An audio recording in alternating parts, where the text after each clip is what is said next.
afternoon. We are live. We are here at the Blue Plate Special. I'm Andy Andrews. This is Orange Beach, Alabama, Wisdom Harbor Studios here at the Wharf, home of the famous escalator statues. We've got visitors here today, and make sure you have your pictures taken on the escalator statues. It's kind of a rite of passage. Just like you can't go to New York City without visiting the Statue of Liberty, and you can't come to Orange Beach without having your picture taken on the escalator statues. So you guys are from Illinois? Awesome. Awesome. Very good. So it's hot down here, isn't it? Yeah, it's pretty hot. Pretty hot. Megan and Ryan from Illinois. I'll just shorten your name to Meg. Then together, you guys would be Meg Ryan. I know you had never heard that joke. Heather Olson, hey, how are you doing? Out in Utah. It's smoky in Utah? Wildfires. Pray for rain. Yep, and you have shared? Good, thank you. If you're new to us, we would ask you guys on Facebook to click your notification buttons and turn your notifications on your phone. That way you'll be notified when we go live. And also share to your page. Today we've got a great show. We have done some research here and done some hard thinking. And today we are going to do a show on remakes. The best remakes in history and the horriblest in history. So, Serena Garner, you shared. Thank you very much. Sanda Mendonca from Searcy, Arkansas, you shared. Hey, good. Thank you. From Searcy, Arkansas, home of Harding University, where you ate your mascot. Cat Hooker, hey, howdy from Spring City, Tennessee. And Margaret Davis Haupt from, excuse me, rainy. It's rainy in Northeast Mississippi. Yeah, we hadn't seen any rain around here. It's been raining like every hour for months. Eva Jean Hodge from Elkin, North Carolina. Hey, if you're on YouTube, click that subscription button. That would really help. We appreciate it. Twitter and Instagram, hello. Ever Miranda, good morning from Arizona. Matt Jack, got a friend from Arizona here. So, where it's probably only 150 degrees, but it's a dry heat. Billy Roberts Paget, hey from Destin, you're enjoying scattered sunshine? Very good, very good. Becky Costello from South Carolina. And Janet Raven-Sayre, here on the Gulf Coast, we're saying, you're right, we are saying, for the love of God, please stop raining. You know, it's like, can't we hit some kind of happy medium? You know, I mean, can it rain like a little bit at night and then be sunny in the day? But, man, Kevin Perkins, the old man, is here. I'm glad you are here. And Kevin and I had a great time Saturday. Kevin and I went fishing. We hadn't been fishing together alone in a boat out in the Gulf for 35 years. And we tore them up because we went, you know, it was us. The boys were back in town. So we had a great time. Shirley Wheeler from Amarillo, Texas. Walt Hollis back in Louisiana. Welcome home. You know, we mentioned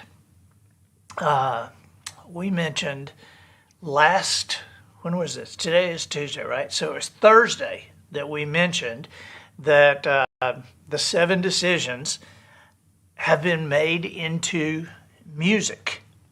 And so these guys out in California are just unbelievable.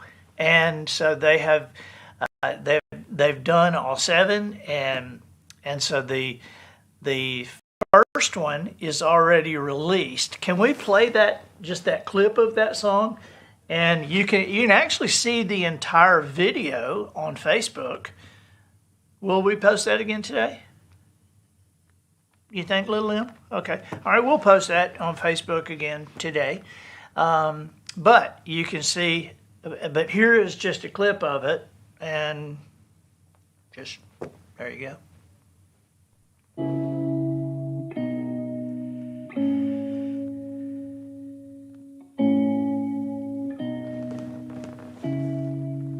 The buck stops here. I accept responsibility for my past. I am responsible for my success. I am where I am today, mentally, physically, spiritually, emotionally, and financially, because of decisions I have made. My decisions have always been governed by my thinking. Therefore, I am where I am today, mentally, physically, spiritually, emotionally, and financially because of how I think. Today, I would begin the process of changing where I am mentally, physically, spiritually, emotionally, and financially by changing the way I think.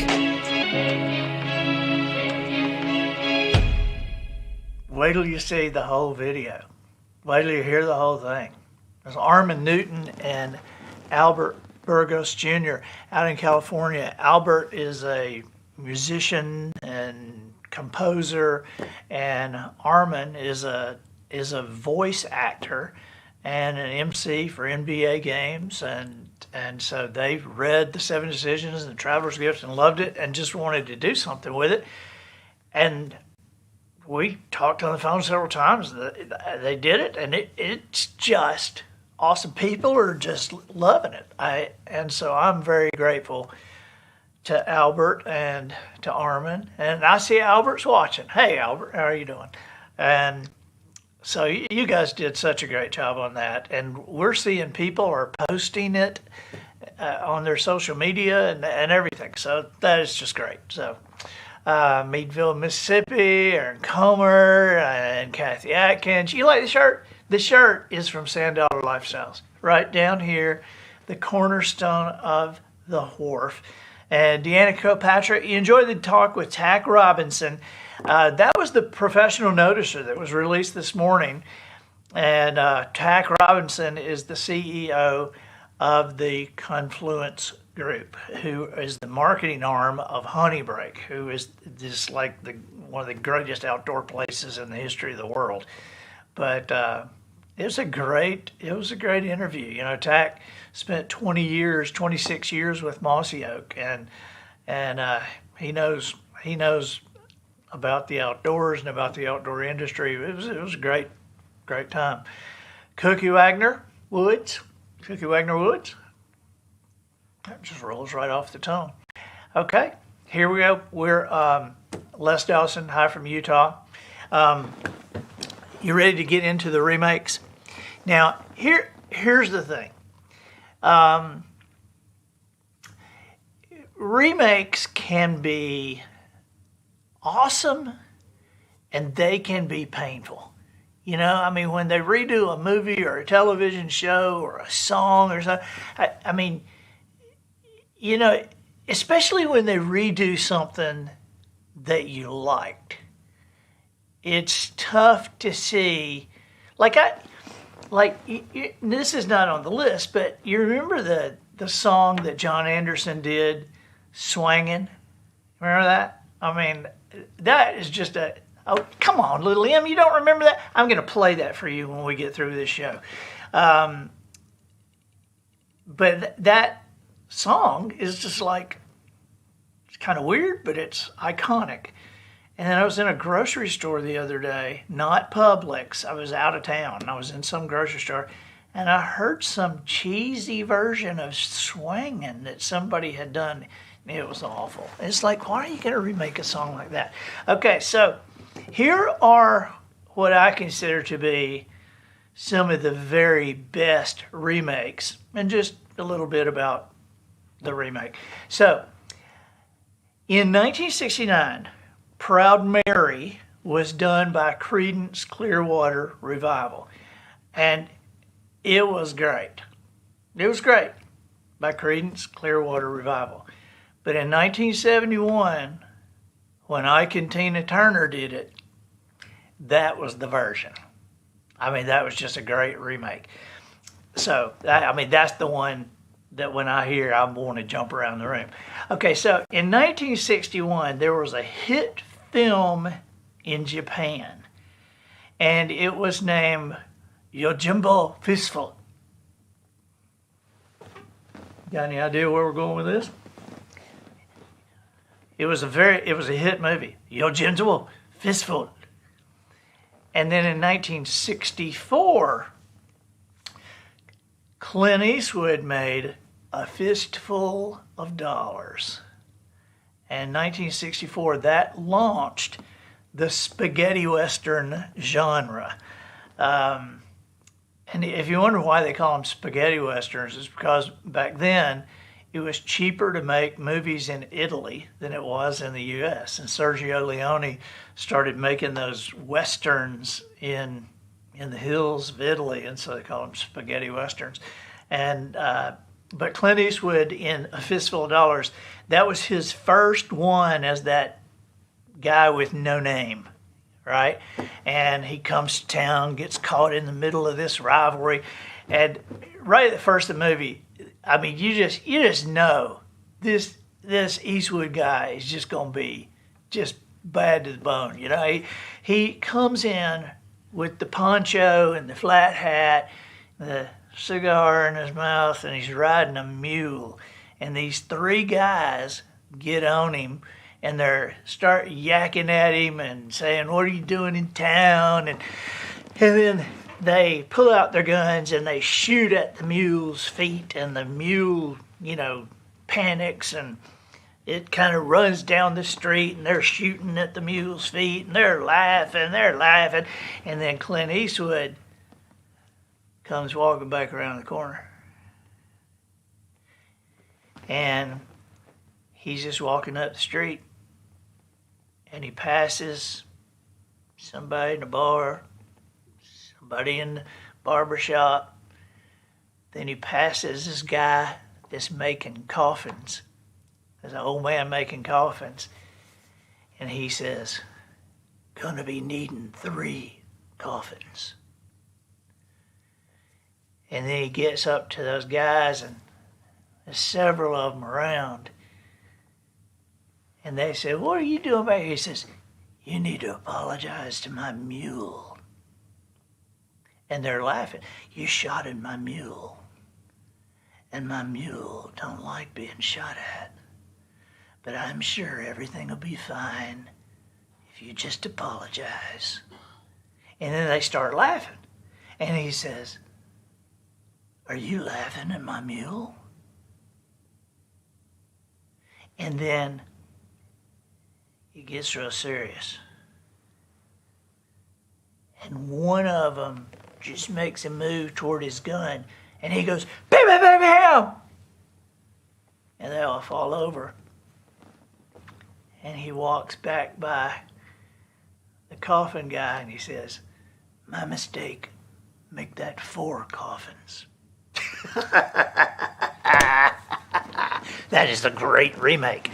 Of course, I didn't see the original Jimbo Fistful. I didn't see that one, but A Fistful of Dollars is a remake. Now, A Star is Born, they evidently can't get this thing right, okay? Because A Star is Born was actually done in 1937, and it starred Janet Gaynor as this aspiring Hollywood actress and Frederick March as a fading movie star.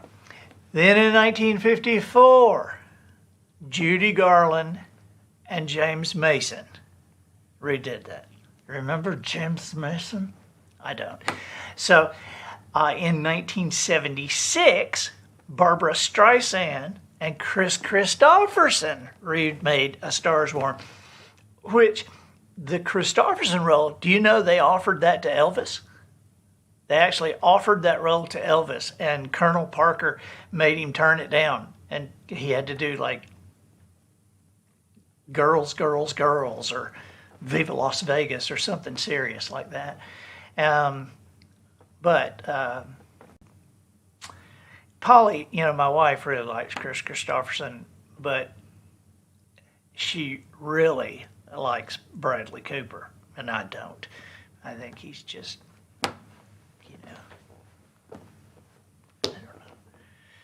But in 2018, Bradley Cooper and Lady Gaga redid it. And I didn't see it, but I hear at my house that it's the best one yet. So this goes down as a great remake. All right. Now, I bet you didn't know this was a remake, but Respect, the song Respect, R-E-S-P-E-C-T, that song was done in 1965 by Otis Redding, and who had a big hit with Dock on the Bay and stuff like that.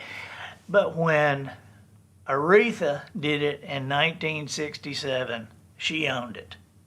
That's a great remake there. Okay, Casino Royale.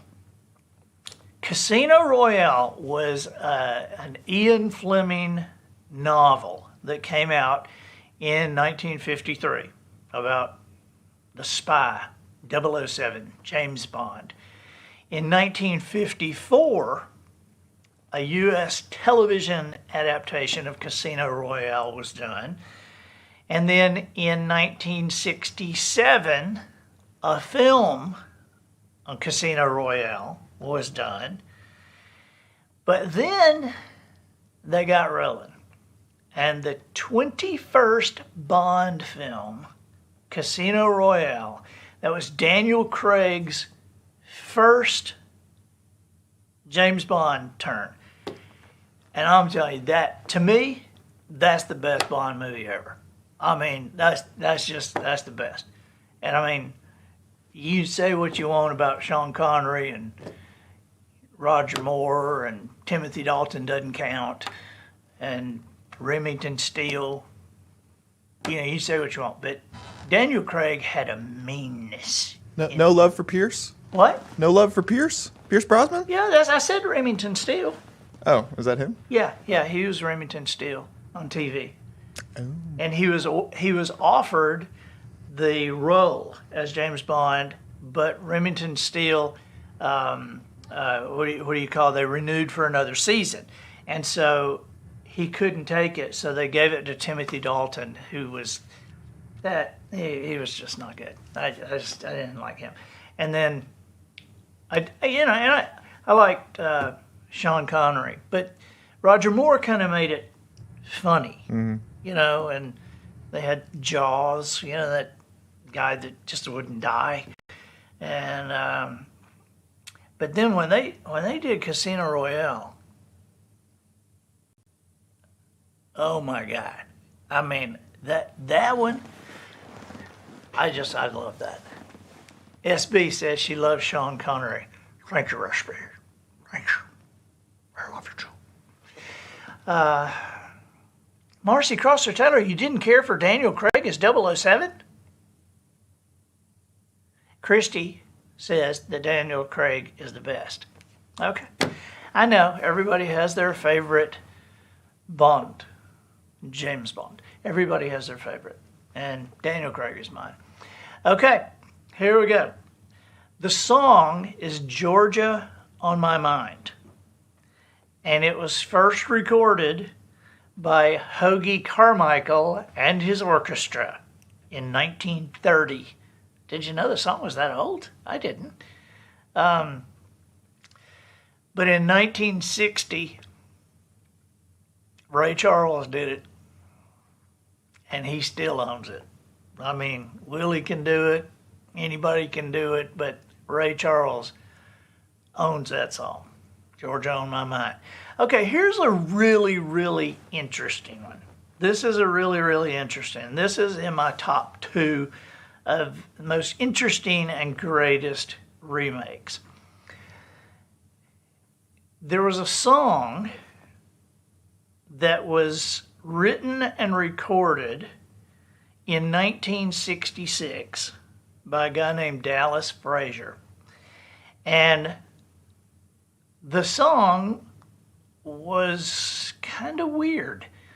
It had a chorus that was like a pop, a mow, pop, a mow. And it was just kind of that.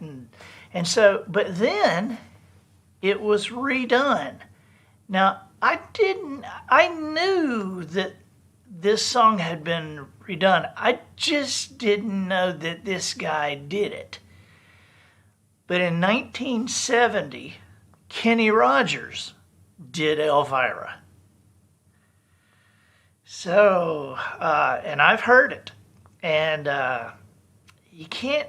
Kenny sings it great, but you can't really recognize his voice.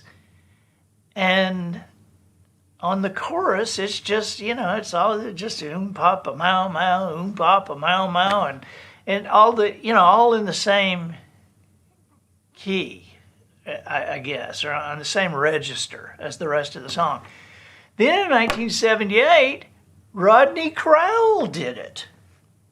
And again, same register, papa mow mow mow. So then in 1981, the Oaks did it, the Oak Ridge Boys. And when they went into the studio and recorded this song, and then they had gone on the road. They hadn't even chosen the first single for the album, but they were on the road. They were out in like Washington State. You can actually see Joe Bonzel tell this story if you go into the archives of The Professional Noticer. Joe was on the show one day, and he tells this story. But they were in Washington State and just sang this song, and people went nuts, But Bonzel, he owns the verses, and of course, then you have Richard Sturban doing the papa mow mow. That just sounds totally different from anything anybody had done. And all of a sudden, this song that sounds kind of weird, all of a sudden sounds really cool.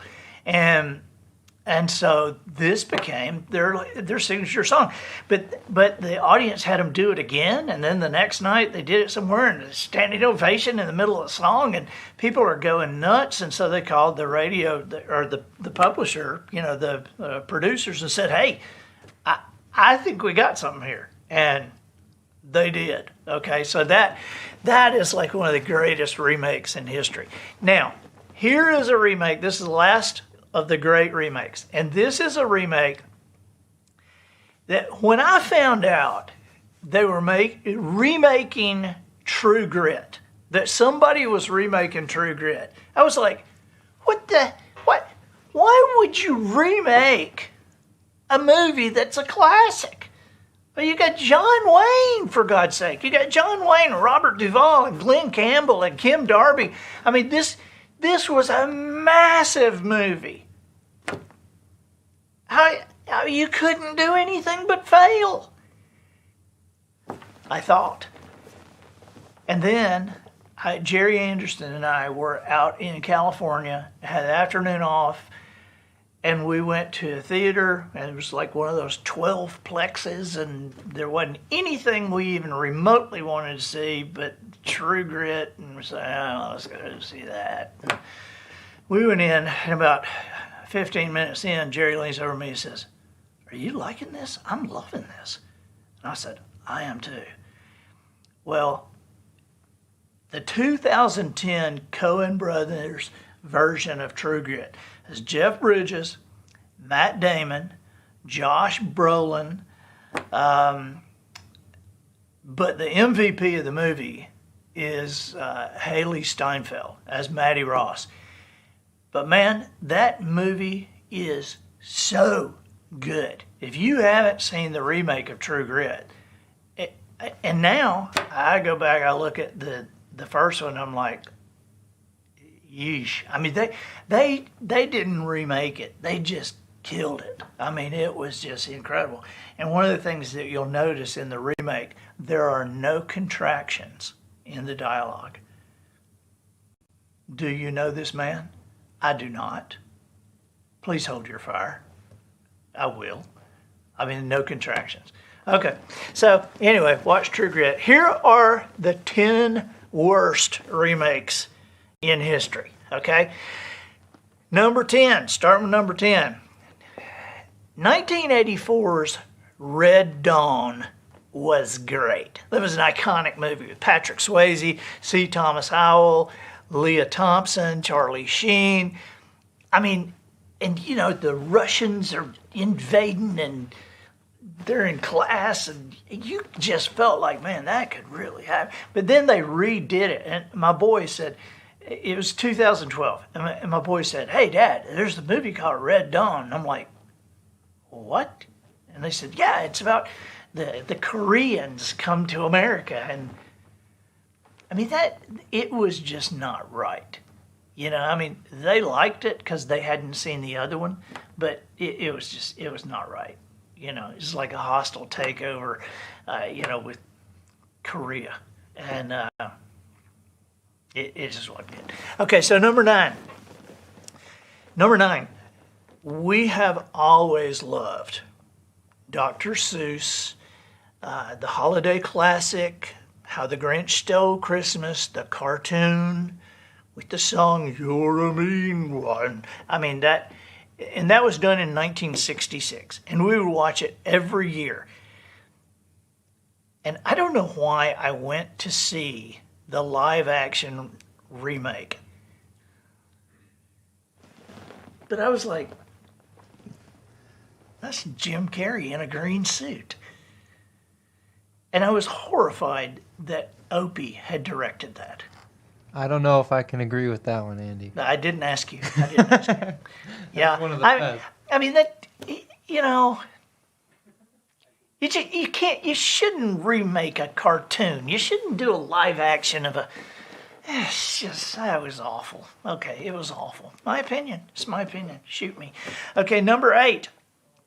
Number 8, in 1974, great Burt Reynolds movie, The Longest Yard. Great. I mean, that movie is still great. With Eddie Albert as being the mean guy, you know, the warden, The Longest Yard, 1974. The remake, who do you get to play the Burt Reynolds part? Adam Sandler.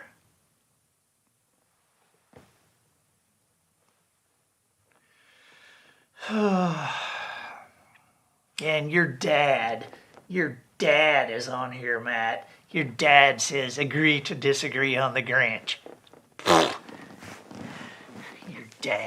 Your daddy's calling, Matt. Okay. Number 7. Bewitched was a beloved. It was beloved and beloved TV series. It was a 60s sitcom with Elizabeth Montgomery as Samantha. Elizabeth Montgomery as Samantha. It had who played Mother? Who played Endora? Agnes Moorehead. And when I was a little kid, I would read that name on the screen, and I thought it was pronounced Angs. Angs Moorehead. But Dick York was Darren. Okay, well, it was remade in 2005 as a movie with Will Ferrell and Nicole Kidman. And it was just horrible. It was just horrible. I guess you could say that one remake of Bewitched was remade when they got Darren number 2, because Dick York was Darren number 1. He was the good Darren. The second Darren was a remake, and it was a bad remake. Okay, number 6. Dancing in the Street was written by Marvin Gaye, and it was recorded in 1964 by Martha and the Vandellas, whose version reached number 2 on the Billboard Hot 100. And it was all downhill from there. I mean, it's a great song, but 1966, the Mamas and the Papas did it. Then in 85, Van Halen did it. But in 1985, if you have not seen the music video of David Bowie and Mick Jagger doing Dancing in the Street, if you have not seen that music video, don't watch it. Just don't watch it. It's it'll ruin the song forever for you because you won't be able to get it out of your mind. You can't unsee that video. Okay, now I have dissed Mick Jagger. Now let me give him some props.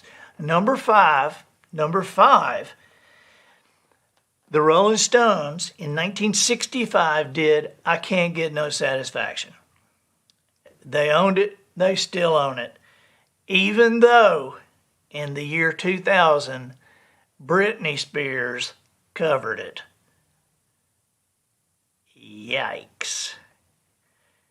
Yeah, Britney Spears, I can't get it. But if you see what's going on with her now, it appears that she can't get no satisfaction. I'm just saying. Number four is Ben-Hur. Okay, now I'm just going to tell you something. Nobody should be allowed to remake an Academy Award winning movie. They just shouldn't be allowed. The 1959 Ben-Hur with Charlton Heston, this was not only nominated for 12 Oscars, it won 11 of them. And the chariot race is one of the most iconic sequences in movie history. So why in the world did anybody think that they should remake this movie? But in 2016, somebody did. They remade it. And that movie is cursed to the DVD bargain bins for all eternity. That is awful. All right. Number three. Lucy in the Sky with Diamonds. Now this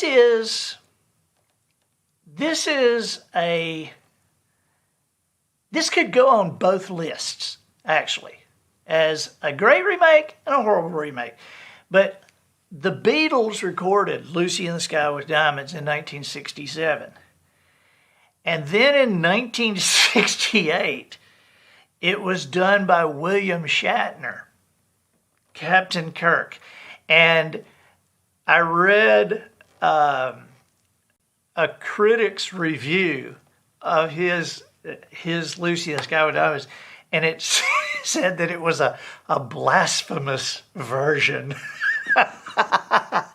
But then in 1974, it was recorded by Elton John and became a #1 hit. So Lucy in the Sky with Diamonds, here, and here. All right. Now, I'm going to throw one in here. We're at number 2, but I'm going to throw one in here I just thought of. Now, I'm not talking about Caesar. I'm not talking about the prequels, but I'm talking about the Planet of the Apes. The Planet of the Apes with Charlton Heston.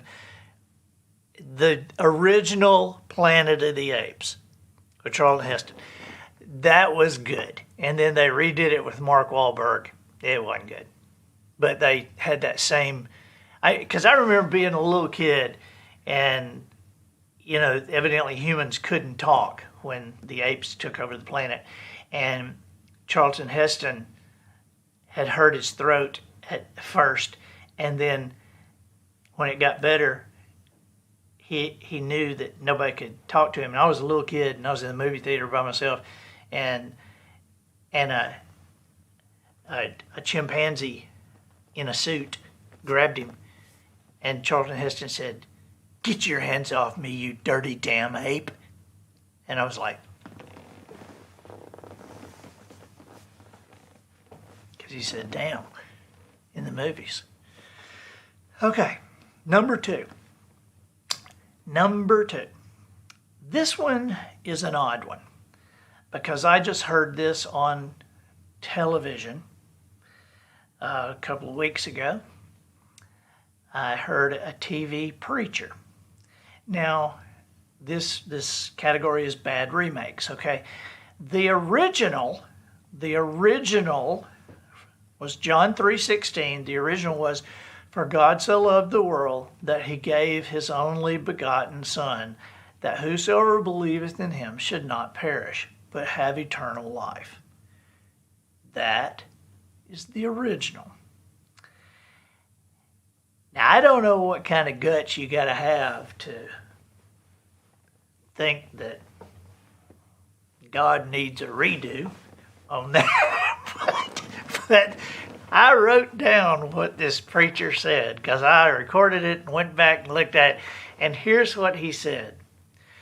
For God, Jehovah, Lord of all, so loved and cherished the entire universe that he gave his one and only Son, his firstborn, that whosoever, race, creed, or gender, believeth in him should not die, perish, or pass, but have eternal and everlasting life. You know, I just get a kick out of that. I get a kick out of it thinking about this guy preparing his sermon and thinking, okay, for God, I need to make sure people know who he is. For God, Jehovah, Lord of all. For God, Jehovah, Lord of all. So loved, I don't know if they'll know what love is. Love and cherish the world. That's not big enough. The entire universe that he gave his only Son, his one and only Son, his firstborn, that whosoever, they might not know what whosoever means, race, creed, or gender, believeth in him should not die. Need to kind of define that. Die, perish, or pass, but have eternal and everlasting life. Okay, so there's number 2. Sounds like a writer that's getting paid by the word. It does, doesn't it? It sounds like a kid who's got to write a 500-word theme, and he ain't got but 100 words to do. Yeah, that's his way. This guy was writing way inside the margins. All right, now number 1. We're down to number 1, and we're gonna let you go. But number 1, I was just horrified to find this. Okay, I love the song American Pie. I think Don McLean is a genius. He wrote it, he recorded it, he shoved that 7 or 8 minute song down radio's throat, and they ate it all, and they still eat it. I mean, I just think American Pie is a classic. And Don McLean wrote it, and I think he did the definitive version. And I don't think anybody needs to remake that song. But if you want to see somebody try, you can go on YouTube and you can see in 2010 Madonna doing American Pie. The worst. That was the worst. That was... I was so disappointed in Madonna. I wasn't really, because I would have had to be appointed first to be disappointed. I was nothing with Madonna. Yeah. So, anyway. You know, the guys from California, they did a great remake. I mean, they added something to the buck stops here. They're adding to the 7 decisions. So, make sure you find that, download it, watch the video, play it for your teams, have it in your locker room, have it going in your headset when you're working out. And we'll see you Thursday. We'll be back with a new Blue Plate special. It will be live. It will be bigger and better than ever. And we appreciate our audience from Illinois today, as well as all of you. Bye-bye.